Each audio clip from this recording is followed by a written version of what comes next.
Hi, I'm Lynette and welcome. Today I'm going to be doing a different kind of video. I'm going to be talking about if I had to declutter my Pat McGrath collection, what would I get rid of? Yeah.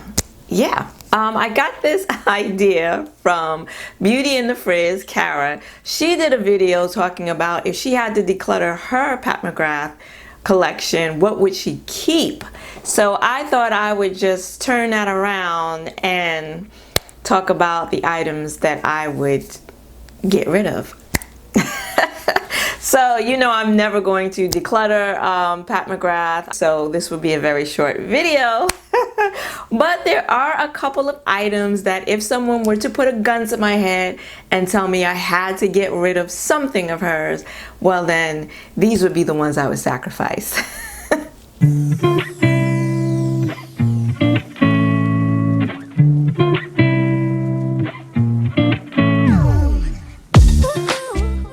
So as I said, I don't foresee myself ever decluttering anything from her, but you know, stuff happens, so I might. I mean, especially when things get old, which some of these may have already. I might have to chuck them, but I don't see that happening anytime in the near future. So what would I let go if I had to? Well, let me start with the lipsticks. I think I don't know, I might have just about all the minis. All the mini lipsticks she's ever come out with. It's a way, you know, buying the minis is a way to try out the different colors, try out the formula, and to pay a lot less money because they're expensive. You know, Pat's luxury, so the pricing is luxury also. And so I have quite a few of these little minis. And some of the colors are like, you know, all of the colors are nice. Some of them are not maybe like my colors. A lot of these I think, you know, I bought online, so I didn't really get to see them. But some of them are nice, like this one. I don't know which one this is, but they're nice. But, you know, if I had to let go of something, I would let go of my lipsticks from Pat McGrath. I do have 3 of the full-size ones. I would get rid of one, and this is Realness, and it's kind of like, I guess it's kind of like a pink. She's got a lot of pink everything. So this one I could part ways with, I think. I also bought some minis of her lip balms, and I actually forgot I had these. I actually have forgotten that I have any of these minis, to be honest with you. I have a big lipstick collection and I only wear but a few at any given time. So a lot of it goes unused and some of it just gets forgotten about. And these lip balms are definitely one of them. I did use one of them. I used the clear one. And this... Let me show you. This is a hot mess. I mean, the formula is so soft. You see that? The formula is so soft. I've had to put it back together numerous times, and I have to be real careful, you know, when I use it because it'll just break off. And yeah, I didn't even try the other 2. I actually forgot about the other 2, so maybe I will try them. But if the formula of these 2 is anything like this one, I can't even be bothered. So so yeah, if I had to, I would get rid of these. The Pat McGrath lipstick formula to me is just not special enough that I feel the need to keep it. It's nice, don't get me wrong, it's a nice lipstick, but you know, between paying this price for her lipstick or maybe buying an Oma Beauty lipstick or a MAC lipstick, I would buy those before I would spend full price for these. So that's just my humble opinion. In keeping with lip products, I love the Pat McGrath lip gloss formula. Love them. I have a bunch of them. and I really enjoy them all. They're shiny, they feel good on the lips, they're not too sticky, and a lot of them have a lot of like glitter like reflex in them, but I don't feel them on my lips. They're very smooth, so really, really, really nice. They have definitely become my favorite lip gloss formula. Her formula is my favorite at this point. But if I was forced to get rid of some lip glosses, I have 3 that I could part ways with.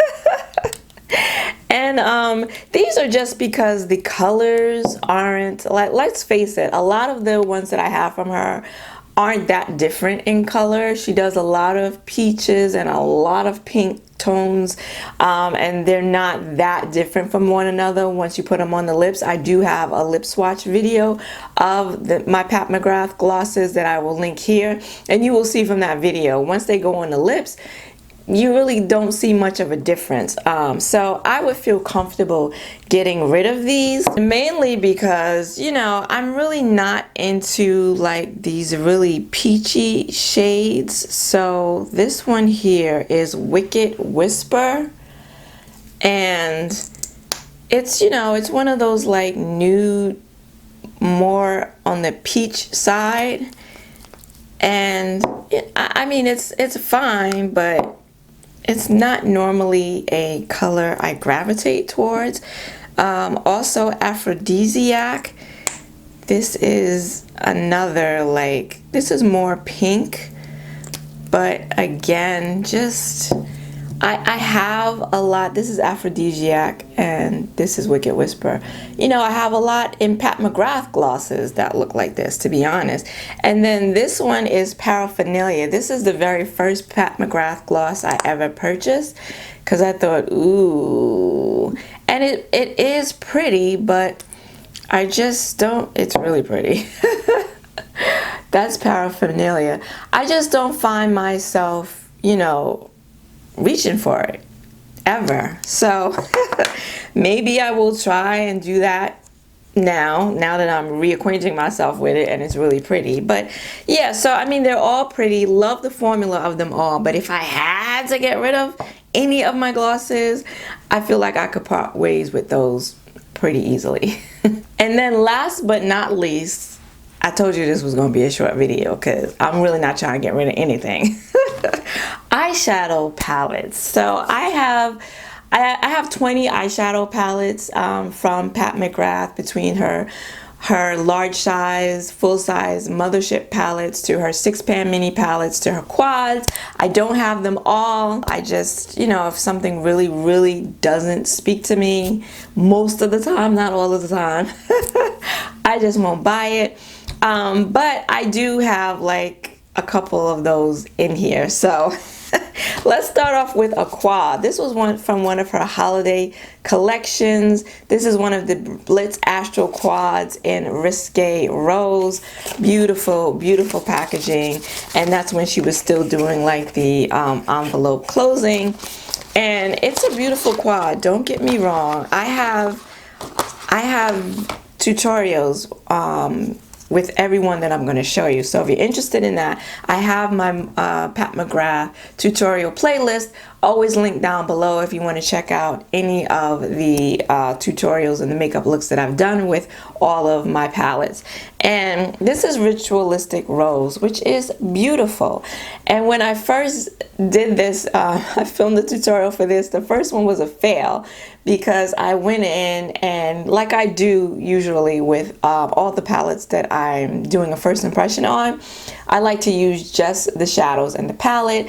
And this one is all special shades, so it was difficult.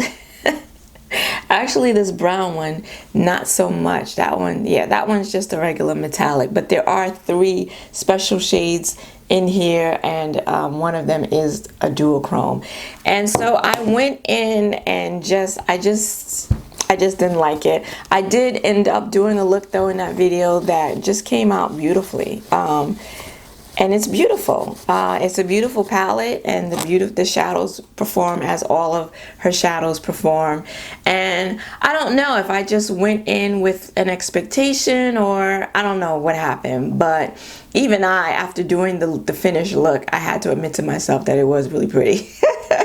I mean, it's hard to do anything less than pretty using any Pat McGrath shadow. So yeah, but this one, you know, I have a lot of, she's got this golden here, and it's a pretty like bright gold, you know, and I'm really not a gold type eyeshadow person. So, and she has a lot of pink shadows. And yeah, this is just one of those that I know I didn't need, but I went on ahead and bought it in the bundle when it released just because. And yeah, I'm glad to have it in my collection, but if I had to part ways with it, I could. Another palette, these are two full-size Mothership palettes, and one of them fell in line with, I didn't really want it, but it was on sale. So I bought it. I was feeling kind of the hole in my collection, and it is the Mothership 6, the Midnight Rose palette, and packaging absolutely gorgeous, and the palette itself is beautiful too. I mean, Mother Pat doesn't do any ugly, unattractive palettes. It's just that this one is just kind of like, you know, it just doesn't excite me. It's got this beautiful blue, which is really pretty, but when I used it, I just was underwhelmed by it. And this green, though, is really, really beautiful. And then you have the special shades which are always just amazing, you know. But yeah, for me, it was just kind of, I mean, it's okay. It's really a warm, neutral color story. And I feel like I have a lot of warm neutrals. So you have, and it's a great everyday palette. There are a lot of people that love this palette for that very reason. I mean, this half of the palette right here, sans the special shades, you can do some everyday stuff with those shadows. But you know, when I do my eyeshadow, I'm not usually looking to do an everyday look. I'm looking to do something a little extra because I don't tend to wear eyeshadow except like on the weekends when I get to really play. So yeah, I'm usually looking to do something a little more extra. But yeah, I mean, again, beautiful. I'm happy to have it in my collection. The one time that I finally did go ahead and use it, I enjoyed it. I liked the look that I did with it. I thought it was beautiful. I enjoyed working with the shadows. So I actually thought when I used it that first and only time thus far that, okay, you know, I need to dig into this a little bit more and keep trying it, because I might like it even more than I think I will. So yeah, but again, if I had to get rid of something, she'd go.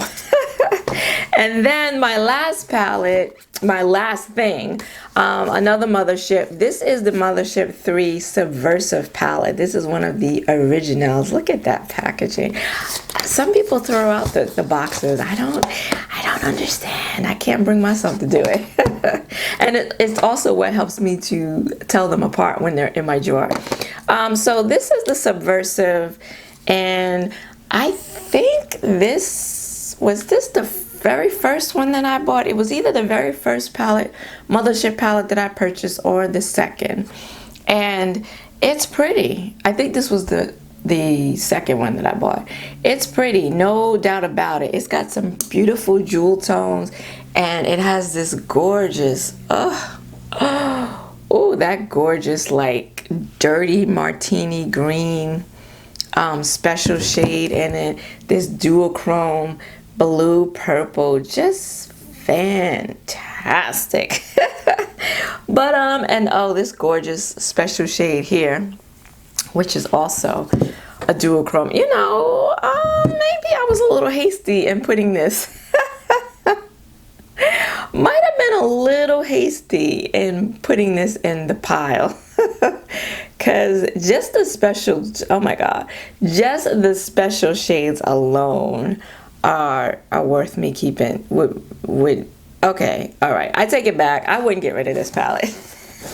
I think I was reaching at this point. I thought maybe my video was too short, and so I wanted to add something else. I wouldn't get rid of this palette. I would keep this one. So yeah, I would get rid of only two palettes, not three. So that is it. I told you, like, I wouldn't be trying to get rid of anything, but if I had to, those would be the ones. Sans my Subversive palette. Let me know down below if you were forced to declutter any of your Pat McGrath. What would you sacrifice? If you liked this video, then please give it a like and consider subscribing, because I'm here every Saturday with makeup hauls, swatches, tutorials, and reviews. I want to thank you for joining me today. I hope to see you again next week. Until then, bye-bye.